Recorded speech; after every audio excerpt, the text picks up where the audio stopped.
The festive cheer of the holiday season was shattered in Magdeburg, Germany. A planned attack on a bustling Christmas market, a cherished tradition, was foiled just in time. German authorities, acting on intelligence, apprehended a suspect before he could carry out his deadly plan. The incident sent shockwaves through the country, raising concerns about security and the rise of extremism. The target, a Christmas market brimming with families and holiday shoppers, served as a stark reminder of the vulnerability of public spaces. The attack, had it been successful, would have had devastating consequences, marring the holiday season with violence and fear.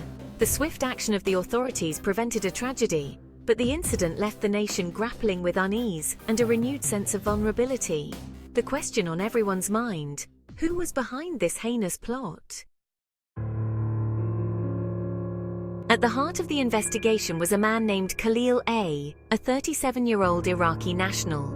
Khalil had been living in Germany for several years, having arrived in the country seeking asylum. He had integrated into German society, securing a position as a doctor at a local hospital. Khalil's neighbors and colleagues described him as a quiet and unassuming individual. He was known to keep to himself, rarely socializing outside of work. However, beneath the surface of his seemingly ordinary life, there were hints of something more sinister. Khalil had come to the attention of German intelligence agencies several months prior to the planned attack. His online activities raised red flags, particularly his engagement with extremist websites and social media groups. He had also come under scrutiny for making inflammatory statements about Islam and Western society. These statements, made during private conversations and online forums, painted a picture of a man grappling with anger and resentment. As investigators delved deeper into Khalil's life, they uncovered a pattern of radicalization. His online activity revealed a growing fascination with extremist ideologies, particularly the rhetoric of the Islamic State.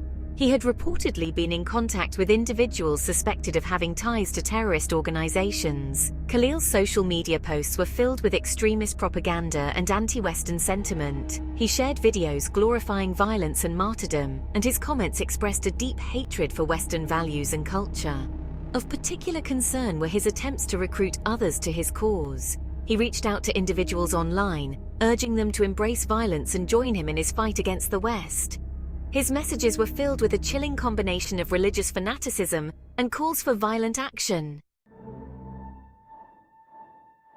Section 4. Saudi accusations and international concerns.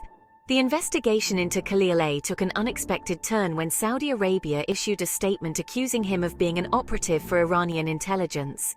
They claimed to have evidence that Khalil had been recruited by Iranian agents and trained in Iran before being sent to Germany. These accusations, while vehemently denied by Iran, added another layer of complexity to the case. They highlighted the geopolitical tensions in the Middle East and the potential for the Christmas market plot to be part of a larger international conflict.